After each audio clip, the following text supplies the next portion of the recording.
Fantastic Four. So ఈ movie చూసాక I can say finally Marvel after long time ఒక good enjoyable movie ఇచ్చిందని. అంటే లైక్ రీసెంట్ ప్రాజెక్ట్స్ తో కంపేర్ చేస్తే this is far much better. So అందుకే definitely it's a very good movie. కానీ అయినా సరే ది బెస్ట్ ఎందుకు అనలేదంటే ఈ రివ్యూలో ఎక్స్ప్లెయిన్ చేస్తాను. కానీ దానికంటే ముందు అసలు మూవీ సినాప్సిస్ ఏంటో స్పాయిల్ చేయకుండా చెప్తాను. సో ట్రైలర్ లో చూపించినట్టే ఈసారి ఫెంటాస్టిక్ ఫోర్ స్టోరీ వేరే అర్థంలో జరుగుతుంది. సో ఆ వరల్డ్ లో సూపర్ హీరోస్ ఎవ్వరు లేరు, ఫెంటాస్టిక్ ఫోర్ ఒక్కళ్ళే అక్కడ ఉన్న సూపర్ హీరోస్. సో అక్కడ వచ్చే ప్రాబ్లమ్స్ అన్ని కూడా వాళ్ళే చూసుకుంటారు. సో ఇలాదంతా జరుగుతున్నప్పుడు సడన్ గా ఒకరోజు వాళ్ళకి గెలాక్టస్ రాబోతున్నాడని తెలుస్తుంది. అండ్ ఇంకా అక్కడ నుంచి మూవీ ప్రాపర్ గా స్టార్ట్ అవుతుంది. దట్ వీళ్ళు అది తెలిసాక ఏం చేశారు అండ్ లాస్ట్ తను ఓడిచ్చారా ఆర్ఎల్స్ ఏం జరిగింది. సో ఈ విషయాలన్నీ మంచి ఇంట్రెస్టింగ్ గా చూపించారు. సో బేసిక్లీ ఇదే మూవీ సినాప్సిస్. ఇంకా మూవీలో నాకు చాలా బాగా నచ్చిన విషయాలు వచ్చేసి ఫస్ట్ వన్ ఈజ్ వాళ్ళు క్రియేట్ చేసిన యూనివర్స్. సో ఈసారి వాళ్ళు ఒక రెట్రో ఫ్యూచరిస్టిక్ యూనివర్స్ తయారు చేశారు. వేరే టైం పీరియడ్ ఆస్థెటిక్స్ అన్ని పాతలా ఉన్నా కానీ వాళ్ళు వాడే టెక్నాలజీ అంతా చాలా మోడర్న్ గా ఉంటది. సో ఫస్ట్ ఆఫ్ ఆల్ ఆ థీమ్ చాలా ఇంట్రెస్టింగ్ గా అనిపిస్తుంది. దానికి తగ్గట్టు వాళ్ళు ఆ మొత్తాన్ని చాలా బాగా తయారు చేశారు.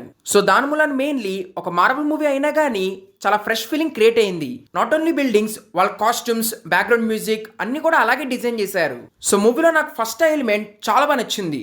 Second my best point is ఈసారి మూవీ స్టోరీ వాళ్ళు చాలా సీరియస్ గా చూపించారు. అండ్ యాక్చువల్లీ మూవీ సినాప్సిస్ మీకు ఆల్రెడీ చెప్పాను.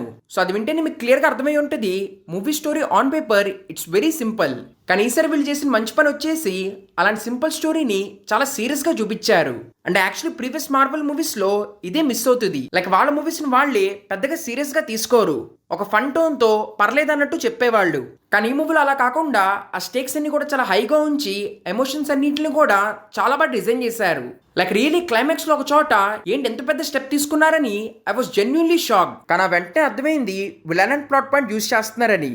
బట్ అయినా మధ్యలో ఉన్న 2 seconds నిజంగా చాలా సర్ప్రైజ్ అయ్యాను. సో ఇలా వీళ్ళు ఫస్ట్ నుంచి లాస్ట్ వరకు ఎక్కడ కూడా సీరియస్నెస్ వదిలేదు. That was the best part. ఎందుకంటే రీసెంట్ మార్వెల్ మూవీస్ లో ఎలాగే స్టార్టింగ్ చాలా సీరియస్ గా చేసినా గానీ లాస్ట్ కు మళ్ళీ అదే ఫన్నీ స్టైల్ కు వెళ్లేవాళ్ళు. కానీ ఈసారి అలా చేయకపోవటం అనేది ఆ పాయింట్ నాకు చాలా బాగా నచ్చింది. Then coming to my third point, it's very comic accurate. So comic book fans కి అయితే ఈ మూవీ చాలా బాగా నచ్చుద్ది. బికాస్ అక్కడక్కడ చాలా మంచి మంచి ఈస్టర్ ఎగ్స్ రెఫరెన్సెస్ వాళ్ళు చాలా తెలివిగా డ్రాప్ చేశారు. దాంతోపాటు క్యారెక్టర్స్ కూడా కామిక్స్ లాగానే తయారు చేశారు. అంటే కంప్లీట్ ఫెంటాస్టిక్ ఫోర్ టీమ్ వాళ్ళ క్యారెక్టరిస్టిక్స్ అన్ని కామిక్ కి చాలా దగ్గరగా ఉంటాయి. సో ఈ పాయింట్ కూడా నాకు చాలా బాగా నచ్చింది. Then coming to third point, వీళ్ళు ఎక్కడ పెద్దగా టైం వేస్ట్ చేయలేదు. ఇన్ఫాక్ట్ ఈ పాయింటే ఈ మూవీ ప్లస్ పాయింట్ అండ్ అలాగే మైనస్ పాయింట్ కూడా. సేమ్ లైక్ సూపర్మెన్ మూవీ, ఈ మూవీ కూడా ఎక్కడ టైం వేస్ట్ చేయకుండా డైరెక్ట్ గా వెళ్ళిపోద్ది. Like fantastic four origin story చెప్తా వీళ్ళు ఎక్కడ టైం వేస్ట్ చేయలేదు. అదంతా కూడా మనకి ఎక్స్ప్లెనేషన్ లాగా ఒక 2-3 minutes లో ర్యాప్అప్ చేసేస్తారు. సో ఆల్రెడీ ప్రీవియస్ చాలా మూవీస్ లో వాళ్ళ పవర్స్ ఎలా వచ్చినాయో చూసాము. సో మళ్ళీ అక్కడ టైం వేస్ట్ చేయకుండా డైరెక్ట్ గా అలా చూపించడం అనేది definitely it was a good point. So ఈ మూవీలో స్టోరీ వాళ్ళ పవర్స్ వచ్చాక 4 years తర్వాత నుంచి కంటిన్యూ అవుతుంది. మరి అక్కడ కూడా ఈ మూవీ ఎక్కడ పెద్దగా బ్రేక్ తీసుకోదు. చాలా ఫాస్ట్ గా 1 by 1 అన్ని కవర్ చేస్తుంది. అంటే వీళ్ళకి మెయిన్ గోల్ గెలాక్టస్ కాబట్టి దాని చుట్టే స్టోరీ మొత్తం తిరుగుతుంది. అంతేగాని సబ్ ప్లాట్స్ అలాంటి ఏమీ చూపిలేదు. సో ఒక విధంగా ఇది ప్లస్ పాయింటే. కానీ ప్రాబ్లం ఏంటంటే యాజ్ ఆడియన్స్ చూస్తున్నప్పుడు ఆ క్యారెక్టర్స్ ఇంకా బాగా కనెక్ట్ అవ్వడానికి మనకు కొంచెం స్పేస్ కావాలి. అంటే అలా అని చెప్పి అసలు ఈ మూవీలో మన క్యారెక్టర్స్ కనెక్ట్ అవ్వని అంటలేదు.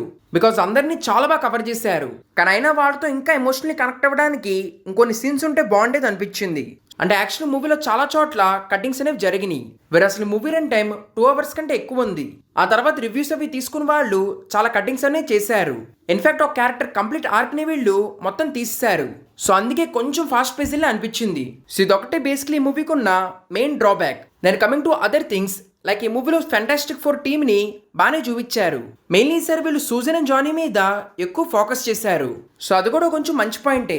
బికాస్ ప్రీవియస్ మూవీస్ లో ఎక్కువ రీడ్ అనే థింగ్ మీద ఫోకస్ చేసేవాళ్ళు. బట్ ఈసారి వాళ్ళు ఆ మదరాక్ తీసుకొచ్చారు కాబట్టి సూజన్ చాలా స్ట్రాంగ్ రోల్ అనిపించింది. అంటే జెన్యున్లీ తన క్యారెక్టర్ చాలా బాగా డిజైన్ చేశారు. దానికి తగ్గట్టే వెనిసా కర్బీ ఆ రోల్ చాలా బాగా చేసింది. అంటే ఫస్ట్ లో ఏదో అనుకున్నారు కానీ బట్ స్టిల్ ఒక మంచి చామ్ తో ఆ రోల్ ని పర్ఫెక్ట్ గా చేసింది. కమింగ్ టు జానీ క్యారెక్టర్, ఇంతవరకు most of the time Johnny character ని ఒక ఫన్ కామెడీ క్యారెక్టర్ లాగా యూజ్ చేసేవాళ్ళు.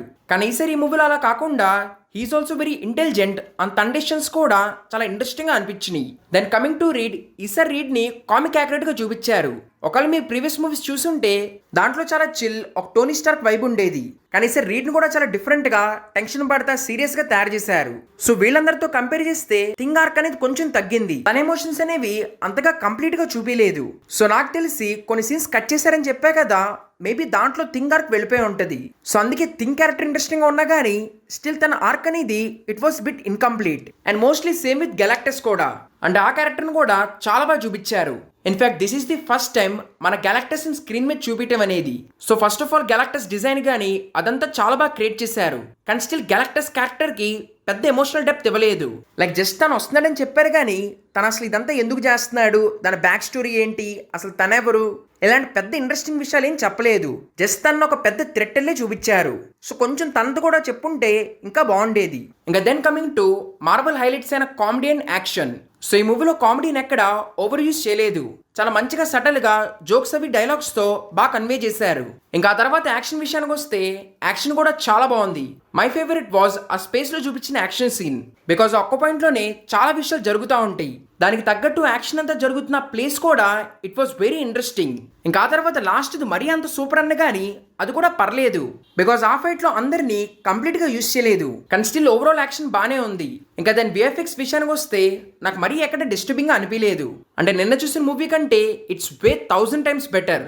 సో అందుకే మధ్య మధ్యలో కొంచెం ఇటు అటు ఉన్నా కానీ నాకైతే పర్లేదు. కానీ ఈ మూవీని మరీ 3D స్పెసిఫిక్ అనలేము. అంటే మరీ ఎక్కడ 3D ఎఫెక్ట్స్ అలా వాళ్ళు యూజ్ చేయలేదు. It was normal and simple. దాని coming to post credit scenes, ఒక పోస్ట్ క్రెడిట్ సీన్ అంటే క్రెడిట్స్ ముందు వచ్చి mid credit scene that is interesting. అంటే అక్కడ కూడా కొంచెం సేఫ్ గేమ్ ఆడారు. బట్ స్టిల్ అది మెయిన్ హైలైట్. ఇంకా ఆ తర్వాత సెకండ్ ది లాస్ట్ లో వస్తుంది.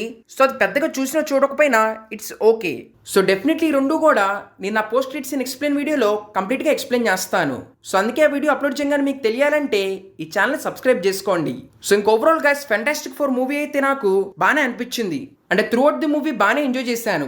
So definitely as a Marvel fan ఖచ్చితంగా వెళ్ళమంటాను. It is way better than Black Widow, Thor, Eternals. So ఇలా రీసెంట్గా వచ్చిన మూవీస్ కంటే ఇది చాలా బెటర్. సో అందుకే నేనైతే వెళ్ళమంటాను. ఇంకా ఇదే నా complete review Fantastic Four movie మీద. మీకు కనుక నా రివ్యూ నచ్చుంటే please like, share and subscribe. Thank you everyone. Next వీడియోలో కలుద్దాం.